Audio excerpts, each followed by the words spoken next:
Welcome back. It's tea time. That's right. It's Monday night at 8 o'clock. It is May 18th. I'm so happy that everyone's joining me today. Usually I talk about my weekend, and it's been the same lately, except the weather's getting a little nicer, and I've been hanging out in the backyard.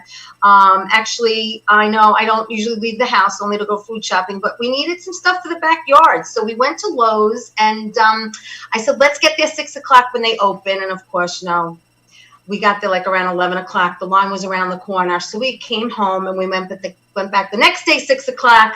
Got in, got out, like ninjas, You have to be like ninjas at the supermarket. And you get in, get your stuff, get out. So that was my weekend, basically. That was my excitement for my weekend, because nothing much is going on. We're just watching the news and see what's going on, what's opening up, what isn't. Where the entertainment industry is the last phase that's opening up. So we have to be patient. And in the meantime, I'm continuing the show, and we're trying to find other outlets to get involved in. And I'm happy and so pleased and excited to announce that my friend and fellow comic Eddie Brill is joining me tonight. Hi, Eddie. Hi, T. Good to see you. How are you? I'm good. I'm in the city, in the East Village, and very rarely leave. But when I do, I sit outside on the stoop here, and it's so quiet, and you hear the birds singing and the trees. Birds are actually chirping. They're chirping. The pigeons are dancing. The squirrels are running up the stairs like they don't care anymore. They're taking over the world, so they're getting back, and so it's okay. It's horrible, and the world's in a place that it's like a Twilight Zone episode. Yeah. Just make the best of what you can. So I'm writing all the time and eating a lot, and all that kind of stuff. And that's what I know. I just want to say hello to Joseph and Al and Tom and Carol and everyone that's watching, and Jeff. Thank you for tuning in. Please like the show and share it. Let's tell people about who you are, Eddie, because some people, they know you, they don't know you, they've heard of you. You're a comedian, you're a writer, you're an actor, and you're originally from Brooklyn. You're originally from Brooklyn, Bensonhurst. Yeah, I was born and raised in Bensonhurst. Lived in the projects at first, over by Bell Parkway, and then moved in with my grandmother, and then on to 64th Street in Bensonhurst. And I lived there until I was 12. I moved to Hollywood, Florida, where I went to junior high school and high school, college at Emerson in Boston, and then back to New York City. Yeah. Weirdly enough, I moved back to New York City without planning it 10 years to the day that I left it. Really? Yeah. August 23rd, 1970. Came back August 23rd, 1980. The only reason I knew that, I had it written down somewhere. And I found it. I was like, oh, my God. It was really bizarre and weird. Yeah. That's really wild. Well, you mentioned you went to Emerson, right, in Boston? Mm-hmm. And while you were there, you founded the Emerson Comedy Workshop with Dennis Leary? Yeah. Dennis was a year older than the bunch of us, and he was in a comedy group at the school. And he had an idea with a couple other people to form a comedy group. So right. I was in the first meeting for the comedy group, and we all put this thing together, and it ended up being wildly successful. We started a comedy writing department at the college through Norman Lear, who had went to Emerson. And then people started going to Emerson for comedy, and now you can major in it at Emerson. But, people like Bill Burr and, Tom Shalhoub and Laura Keitlinger and Lauren Dombrowski and Mario Cantone and David Cross, and the list goes on and on. I mean, it's still going on. There's so many great. And Kirkman went there, and she's amazing. And Anthony Clark, and I could just the one who her name just slipped my mind. Jennifer Coolidge went there, and. I can't imagine telling my dad, look, you actually studied speech communications, right? Originally, yeah. Originally. And I went to Queens College. I stayed local. I stayed home, and I majored in communications media. But if I would have told my dad I want to go to college to major in comedy, I think he'd look at me like I have two heads. But it's right. But it's nice that people have that option today, that's actually, a major. Big business. Comedy writing is one of the most precious commodities in all of entertainment, because there's very few great writers. In anything, in the art form, there's very few incredible bands or guitar Yeah. players or drummers or actors or whatever. And the writers are, they really are the lifeblood of most of the stuff that goes on. You're absolutely right. Because without those words on paper, you know, we as performers wouldn't have anything to perform unless we write our own material, which is comedians, we do. I Right. mean, I write my own material, you write your own material. As comics, that's what you're supposed to do, write your own material. Right. But some people don't. Some people are not good writers and they don't want to, and they hire people, and that's fine. They do. Bob Hope was hiring writers all the time, and Absolutely. he's just such an incredible performer that he performed it well. And then shows like Letterman and things like that, they're performing 5 nights a week, so they need a team of writers. Absolutely. SNL. People are that prolific. SNL, yeah. Yeah, SNL and yeah, definitely need, you need the writers. You need them, especially, like you said, you're doing 5 nights a week. That's a lot of writing. That's a lot of material. Yeah, 40 weeks a year, 5 nights, it just adds up, there's anyway, so I want to ask you, who did you know you always wanted to get into comedy, and who did you look up to? Who were your idols growing up that made you laugh? Well, my mother was the funniest person in the world, and she was always funny and sarcastic, and we all got our comedy from her. Yeah. And she was a big fan of comedy. We had comedy albums in the house, and her and my father would go to see Buddy Hackett and go, they would just loved comedy. But when I saw George Carlin on The Tonight Show with Johnny Carson, that really solidified my love for that was the kind of comedy that I loved. When I was a little boy, I was playing with language and words, and when I heard Carlin, I was like, oh my God, other people think like me, and wow, he's having a career at it, and it was incredible. Yeah. When did you stopped comedy for a little while after college? Why? And then what made you go back to comedy in '84? Well, I had done it, and I had a couple of good experiences and a lot of mediocre experiences, a couple of horrible experiences. But I didn't think it was a career. I didn't think it was going to, I thought it was a lot of fun, and I was really happy to do it. But then when college was over, it's like, I think I'm going to need to get a real job, move to New York, back to New York. And I worked from advertising agency for a while. I worked for my father for a while. But a friend of mine who I went to college with was working at a restaurant in the Village and said to me, would you be interested in running a comedy club, turning this cabaret room into a comedy club, which I did. And it became a wildly successful comedy club called the Paper Moon. I lasted for 4 years until I gave it away to Barry Katz, and it was the Boston Comedy Club. So I ran that room and started it and then gave it to Barry in the height of its success. And he ran with it from there. And it became, in Crashing, they used that as part of the show. But that was the place. We started in the downstairs, which was the best room in the country for a very long time. Wow. Then, unfortunately, they moved it upstairs. It wasn't as great, but it's still, there's a lot of great history in that building, comedy. Yeah.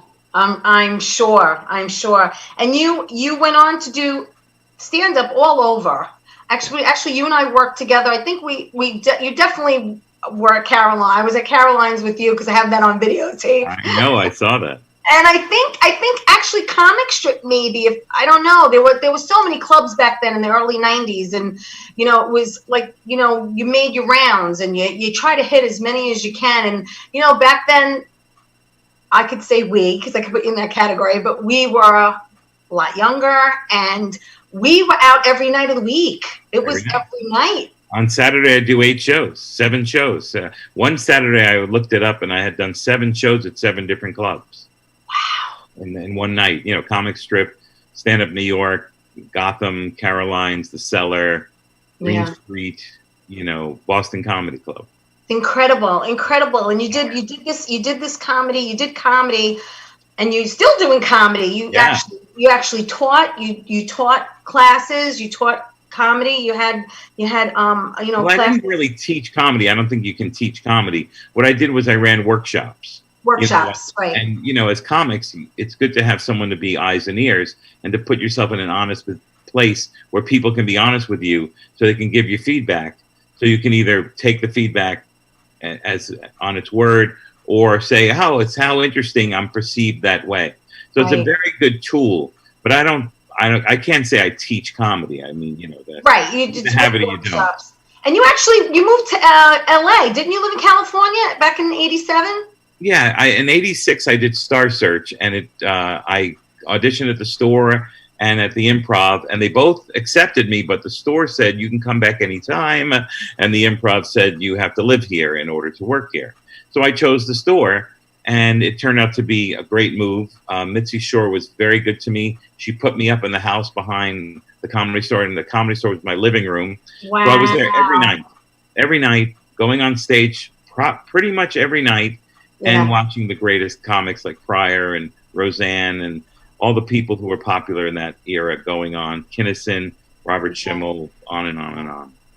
There was a show on, what's his name? Oh my God, he produced a show on Showtime. The Jim Carrey show? Yes, and it was based on that. Yeah, and I thought, I was there. It was a great show. I think it only lasted 2 seasons, though. Yeah, but what's interesting? There were so many better real stories, and that they didn't put in that show. And I asked some people, "What do you think?" And they said, "Well, they're trying to make it so people can understand it today." But in reality, the drama and the incredibleness of the Comedy Store in the '80s, when I was there from '86 on, it was powerful and beautiful, and a lot of the scenarios in the TV show, I'm dying up there. I'm dying up here. Yeah.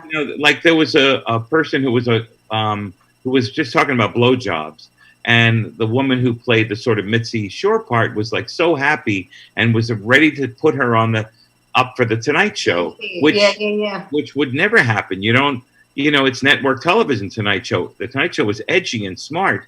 But it wasn't. No one did blowjob jokes. No, not. I mean, that's national television. You can't. You have to be clean and clever. Right. And you can still be edgy, but you just there's certain rules on network television. So it just was kind of I was happy that my friends like Rick Overton and Judy Gold and Dom Herrera and on were on this show, and it's great to have comedy be lauded. I don't put it down. I'm just bummed that show didn't have real great, the incredible stories that so many comics can tell, and they also they didn't really show exactly what it was like and what you'd have to accomplish to move ahead and be authentic in this comedy world. Absolutely. Well, we're gonna continue talking about that, and authenticity is one of my biggest things too. You have to stay authentic to yourself. We're gonna take a quick break from my sponsors. Don't go away, everybody. We'll be right back with Eddie Brill.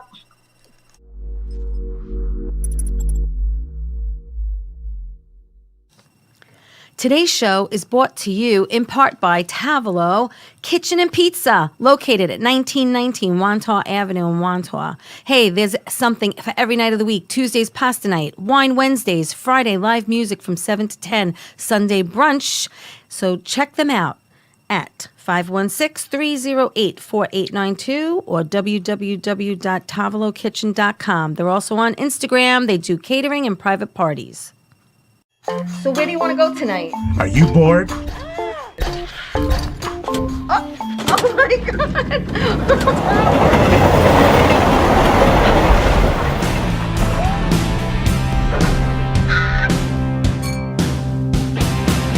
Hold on tight. We're gonna coast this.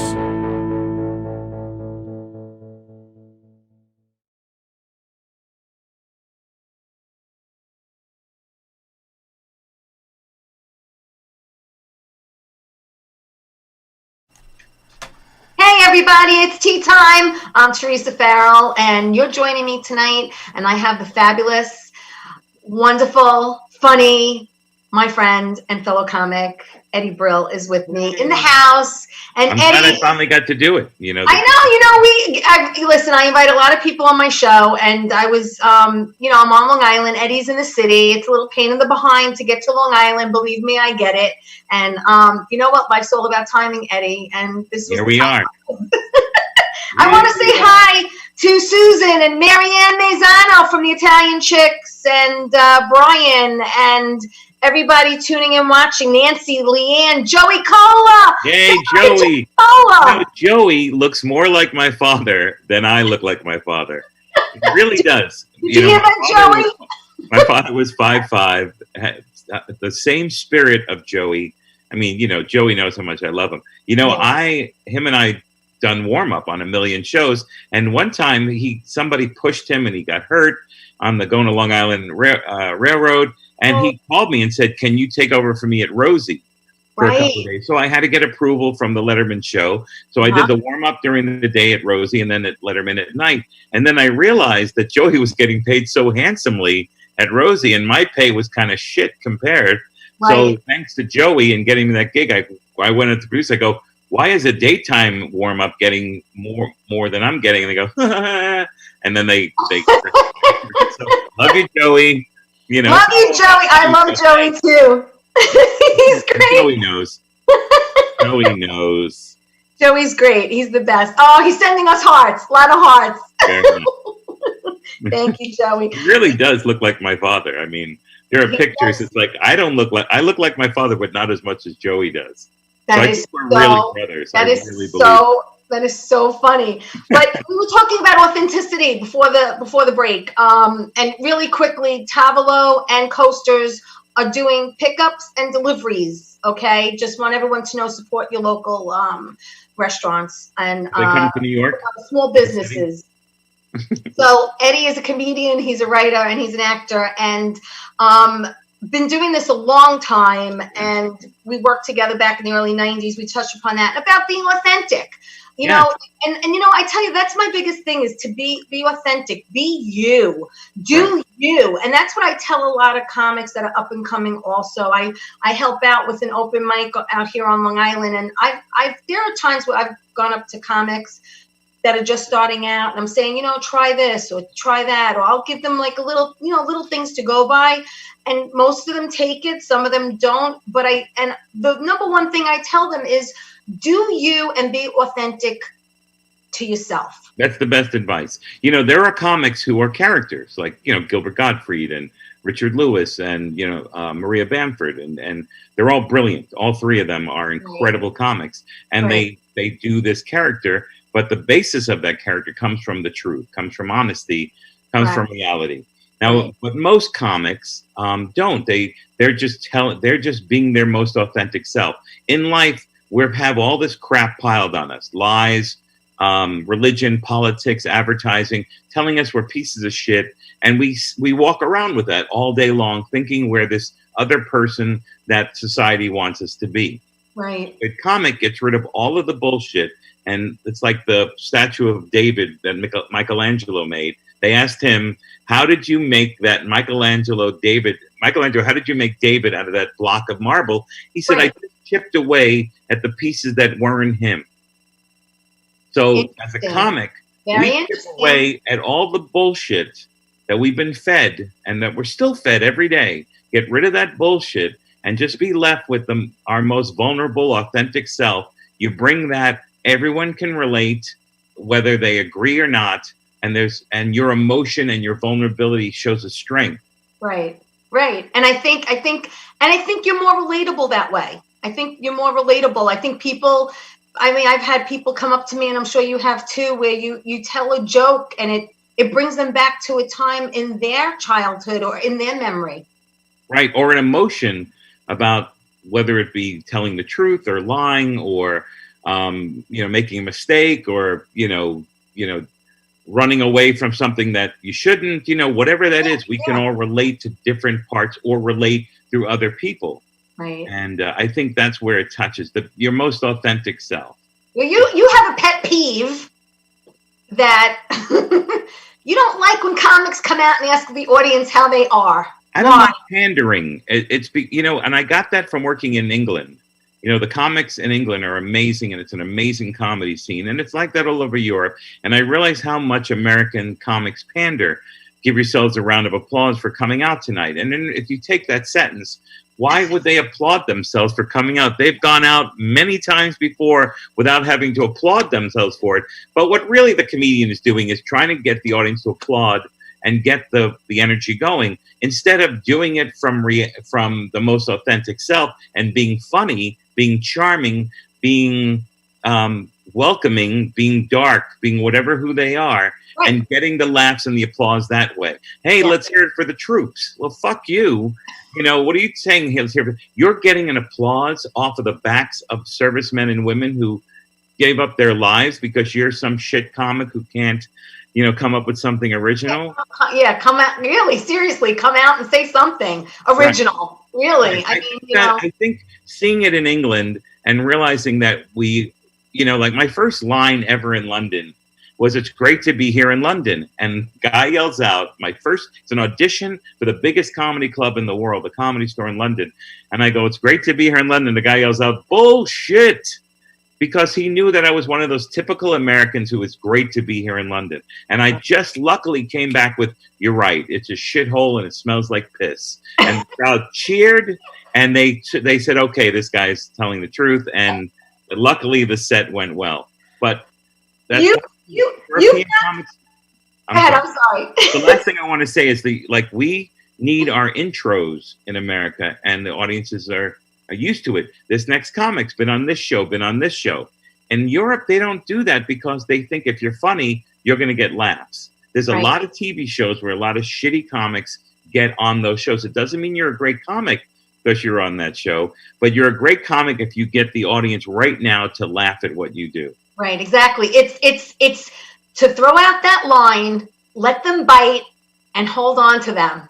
Yes. That's how I feel when I'm on stage. I just, I once they take that first nibble, that bite, that's when I know I got them, baby. Yeah, exactly. And that's when you have to keep them. Don't, the line. Try not to let the line break, and try to keep them. That's the thing. But you've also performed in Ireland. You perform in France, Australia, Amsterdam, Hong Kong. I mean, you've been Bangladesh.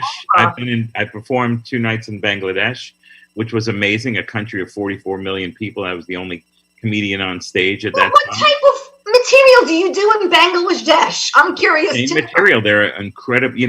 Bangladesh is very much like what America's becoming, a country where 1% of the people have all the money and the rest of the people are in poverty, out of work, all this kind of stuff. And that's what Bangladesh is like.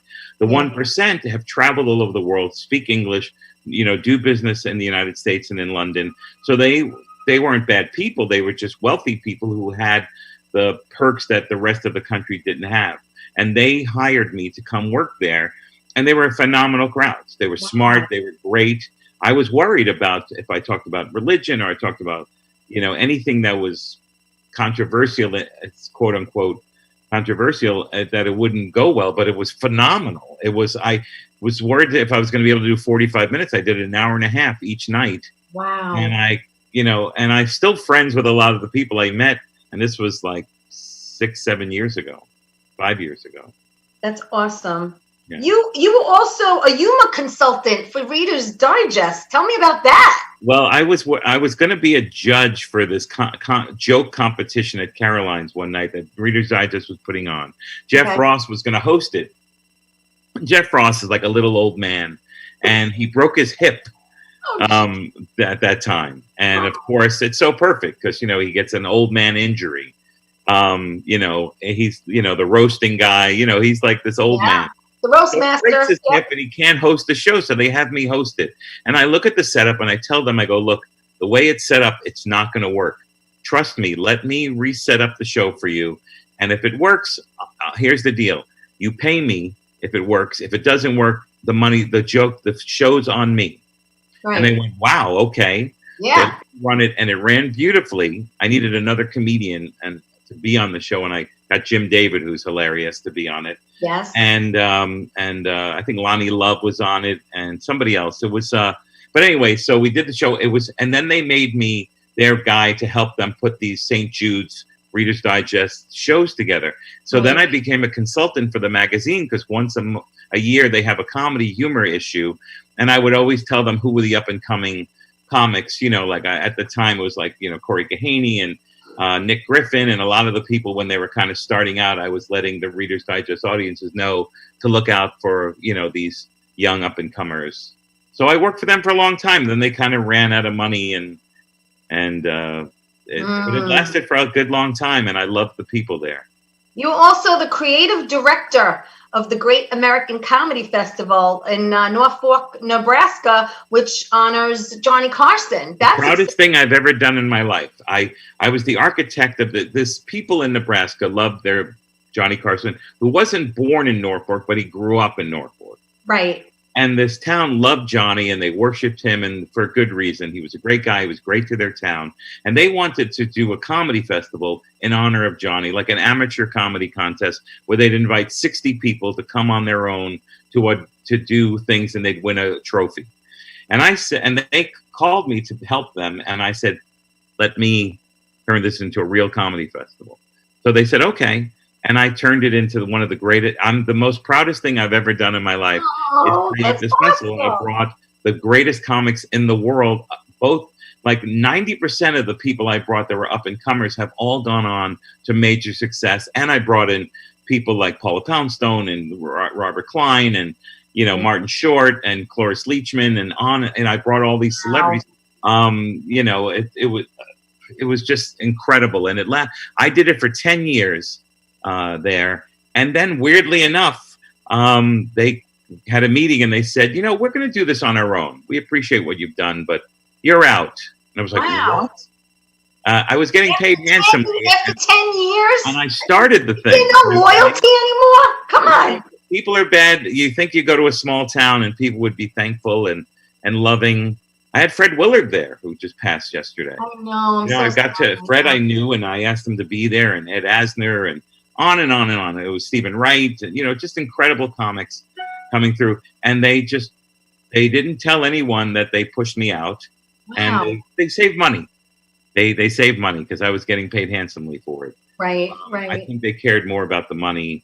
Right. But to that kind of bad human behavior, it doesn't matter if you're in New York City or you're in Norfolk, Nebraska. There's always a core group of people who are sort of skunkish, Yeah, but the good thing is there's nothing, those 10 years they can't take away from me. No, they can't. And you know what? Those are wonderful, beautiful memories that you have. And, like you said, that'll always be with you. And that's a beautiful thing. I mean, to honor Johnny Carson, is amazing. And then to get the comedians who you did get, there is, especially the 10th anniversary with Caroline Ray and Wendy Liebman and Alan Havey and like I said, Martin Short and Robert Klein and just on and on and on, Jake Johansson and, it was Larry Miller. It was just so powerful. And Dick Cavett.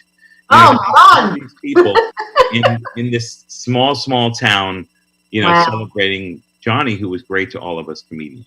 Yes. And listen, we're going to take another quick break. I don't want anyone to go away. When we come back, we're going to talk Letterman. We're going to talk about you being the warm-up comic and the talent coordinator, because you booked the comics there for a long time too. So don't go away, everybody. We'll be right back right here in a minute.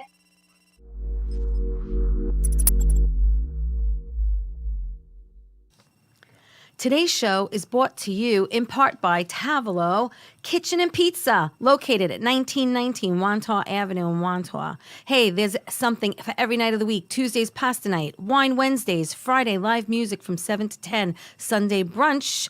So check them out at 516-308-4892 or www.tavolokitchen.com. They're also on Instagram. They do catering and private parties. So where do you want to go tonight? Why don't we go to Coasters? Oh, cool. I heard it's a great place. Let's check it out. Yeah, definitely. All right.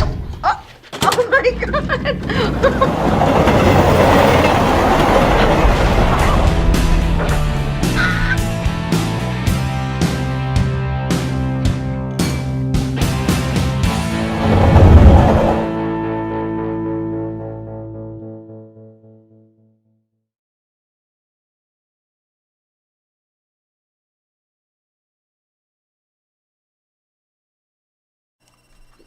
Hi, everybody. Welcome back to Tea Time. I'm Theresa Farrell, and I'm with my friend and fellow comic, Eddie Brill.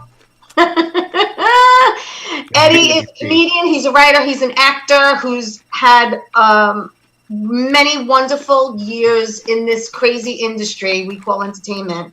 And I just want to talk about how you transitioned from doing stand-up throughout many comedy places in Manhattan at the time to how you got to be the warm-up comic for David Letterman.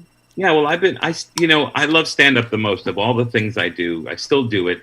And as a comic, you just get better and better. It's funny because there's a little bit of, ageism in the business, which is ridiculous because although, you do have to acknowledge the incredibly new talent that's coming up, and there's a ton of incredible new talent. Yes. And people who are getting better at it, you just get better and better as you get older. So I've been at stand-up in a row for 36 years in July. But along the way, I was living in LA and making very little money, and a warm-up gig was offered to me by a gentleman I went to college with, and it was Saved by the Bell. And it was over at the NBC studios, across the hall from The Tonight Show with Johnny Carson, literally 6 feet away. So I worked there for a while, and I got paid handsomely. And then I moved back to New York, and I got a few people that asked me to warm up shows. I warmed up 4 or 5 different shows. And then I got to warm up the Dana Carvey show, which was an incredible show with a brilliant cast, incredible directors. It was just one of the greatest cast of comedy writers, producers, comics. And the show was great, but it was too smart for American television, and it didn't last long because, it wasn't dumb. It was silly, but it was smart. It was very British in the sort of Monty Python-esque, more brilliant kind of stuff. Right. Well, when that show was let go after a short time, I was out of, not doing warm-up. I'm back on the road doing stand-up. And Louis C.K. was the head writer at the Carvey show, now was writing for Letterman. And Letterman was asking the writers there if they knew any comics who can do warm-up because their warm-up was leaving or going to do a pilot or something. Right. So they recommended me, and I had a 6-week trial period and it lasted 17 years. That's great. Oh my God, what a story. 17 years on David Letterman. You've actually performed on the show at least, 10 times? A dozen I did it times? 10 times. When I started, about 6 years in, I had gotten very close to him and talked a lot about comedy and stand-up. He was a stand-up. We both worked at the Comedy Store. We both were thankful to Mitzi for what she did for us. And we talked about stand-up. And the booker of the Letterman comedy booker got an incredible job in LA and moved her and her family there. So Zoe Friedman. And then they asked me if I would take over. And, I had done the show a few times as a guest. And then I did it. I got to do it a couple of times after that. And then I didn't do it for like 9 years because I felt so guilty. We only had like 18 spots or 15 spots a year. Right. And, I literally had 4,000 comics, wanting to be on the show. And there were a lot of million great ones that I couldn't put because there's just, you can fill 10 years of calendars just every day putting a comic on. So I try to switch it up and put on Letterman's favorite comics. And then always every year, a few new ones I would always try to get in there. And then eventually Letterman said to me, he said, how come you're not doing the show? I said, he said, do the show. He said, you're working here. So I did it again a couple of times. So I did it all together about 10 times. 10 times, but how long were you there before you became the talent coordinator and actually booked the comics? It was about 4 years. I started in 97, and then in 2001, March, I took over as the booker. Yeah. And that's when all your friends came out of the woodwork. Yeah, but you know what? I booked the comedy club, the Paper Moon, back in the day, and the same thing happened. Only this time it wasn't 500 people calling me; it was 4,000 people calling me. Wow! When I was a comic, and I think comics were happy that I was looking out for comics. I would audition. I would go to other cities. Like say I'm doing the Denver Comedy Works for the week. On Sunday, I'd set up 10 of their best local comics to audition. They didn't have to come to New York. They didn't have to send me a videotape. I went to Phoenix. I went to Austin. I went to Seattle.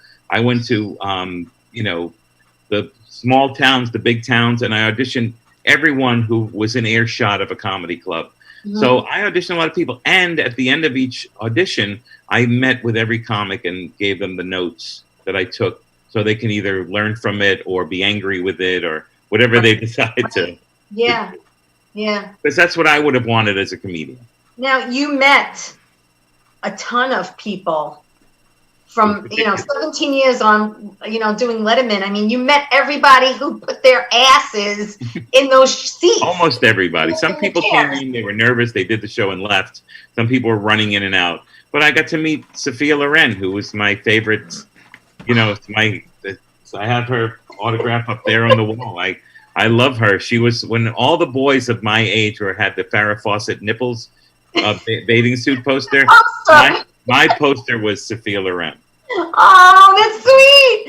Is there anyone who you met on Letterman where you were really like tongue-tied and you just... Well, she was...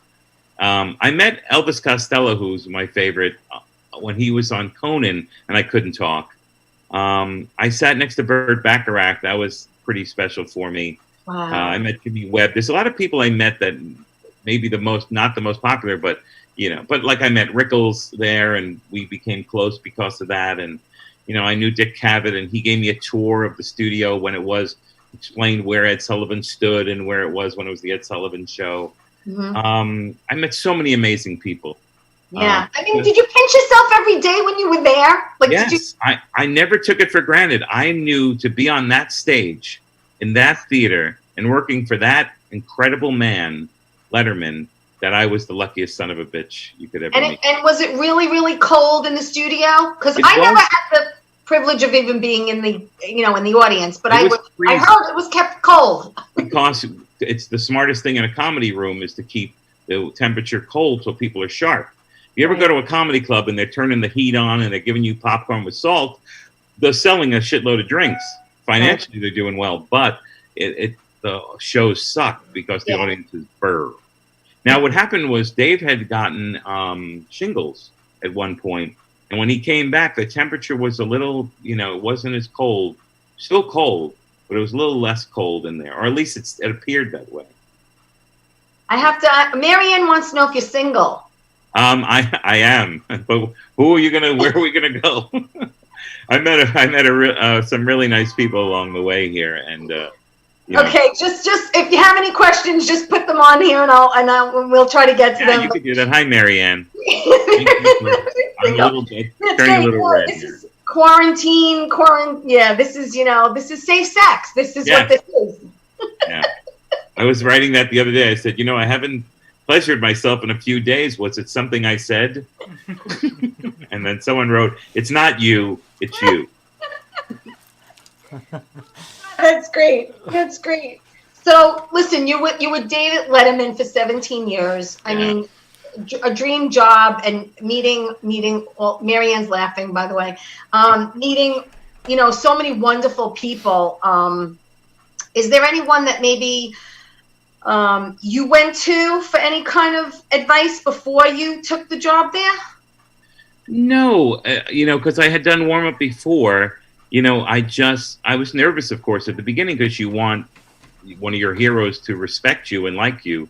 And it happened kind of quickly. You said you became fast friends.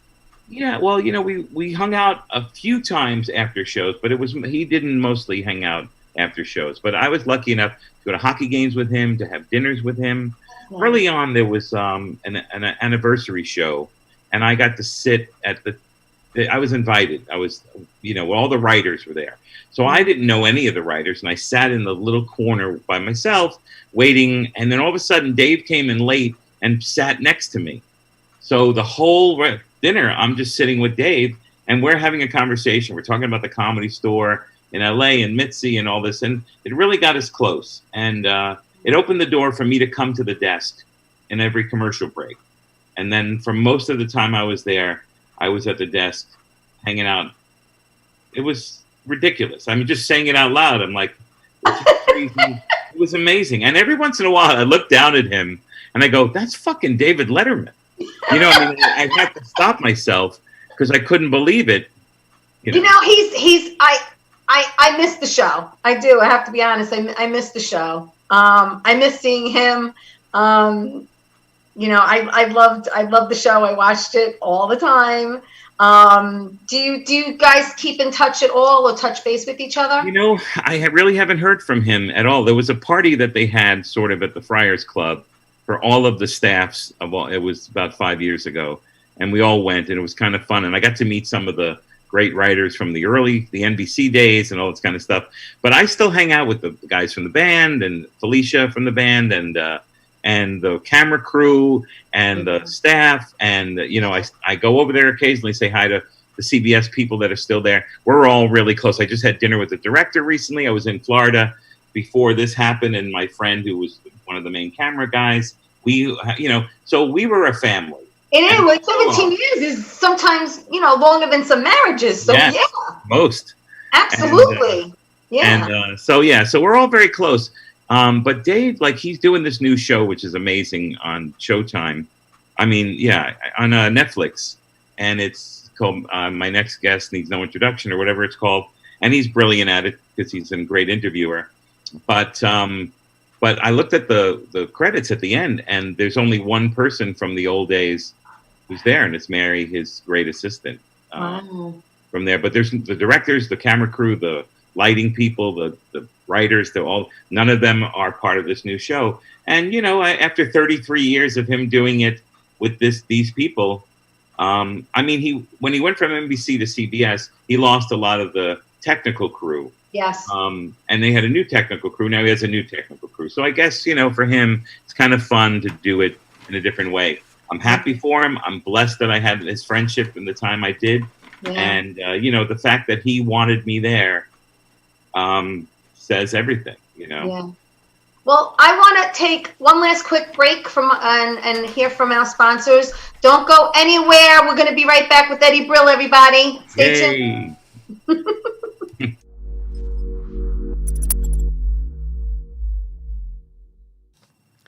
Today's show is brought to you in part by Tavolo Kitchen and Pizza, located at 1919 Wantagh Avenue in Wantagh. Hey, there's something for every night of the week. Tuesdays, pasta night. Wine Wednesdays. Friday, live music from 7 to 10. Sunday, brunch. So check them out at 516-308-4892 or www.tavolokitchen.com. They're also on Instagram. They do catering and private parties. So where do you want to go tonight? Are you bored? Oh my God!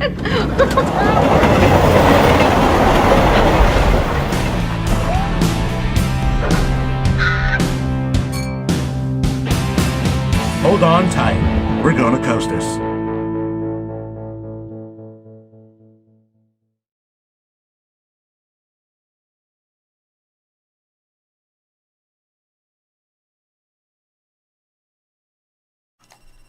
Hey everybody, welcome back to Tea Time. I'm with my friend and fellow comic Eddie Brill. We're talking about comedy. We're talking about him being the warm-up comic and talent coordinator for Letterman for 17 years, who he's got to work with over the years, who he's got to meet. I want to thank everyone for tuning in and watching. I want you to like the show and please share it. Share it so everyone could see this.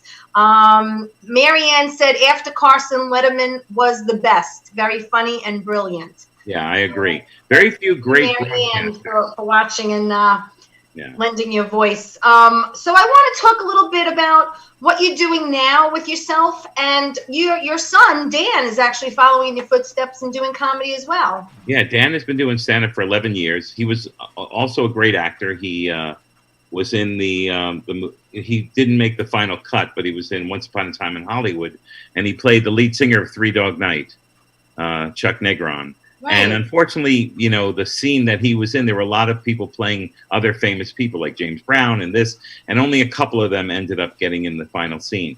But he's very talented. I'm very proud of him because he's done it on his own.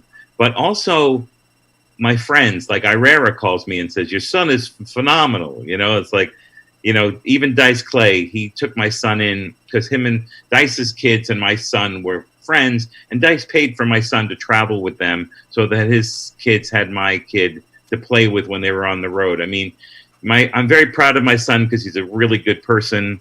I'm sad because he was supposed to get married July 11th, but because of this, we have to postpone. Yeah. But they're married anyway, and I love her like crazy. Christina, she's amazing, and her family's great. But I'm very proud of my son. He's a very funny comic, and we've worked together a lot, and we have a good time working together. We laugh and we love each other. I love him with all my heart. Well, to work with your child is incredible, and it's just beautiful memories that you can make together. Yeah. I want to know what you're doing now with yourself, because I have to say, thanks to Facebook, we reunited, you and I. And when you came out here to Long Island, I was like, I want to see you, Eddie. And I picked you up from the train station, and we had a nice ride over to Governor's, and we hung out in the green room. And I just want to thank you for being my friend. No, it's great. Well, that was a great night. The night that you were talking about. It was. Kelly Rosborough was there, and there was a million great comics and young comics, and we all had a good time hanging out. For me, I've been working on a lot of things, especially now trying to. There's a podcast. It's a video podcast called OG Talk. OG. A lot of people say Original Gangster, but it's the Organic Grill in New York City, and we filmed 25 episodes in the Organic Grill restaurant, and of course the pandemic hit, and now we're doing like this kind of stuff. Right. But if you go to YouTube and go to OG Talk, it's a green logo. I mean, I'm interviewing Artie Lang and Judy Gold and Colin Quinn, and then just like you, I have Bob Yohida from the Mets, and I have Cindy Hsu, the anchor woman at CBS News, and John Joseph, the musician from the Cro-Mags, and so there's 25 different episodes in the studio, and now we've just done 20. In fact, tomorrow I'm interviewing Dennis Green from Sepultura, the band. Oh, that's great. I'm doing that. I have 3 podcasts. Another one called The Break with Eddie Brill, where I interview Gaffigan and Attell and Mario and Caroline Ray and Susie Essman and those people. And I also have another one, my friend Sue Korn. It's her show, and it's called Relationships Are a Motherfucker, and I'm her co-host on that. But at the same time, I'm always writing comedy. I'm still performing, even if it's online. I'm writing every day. Yeah. There's 3 opportunities for me to create content in a very big way. So I'm not slowing down. I know you got to adapt.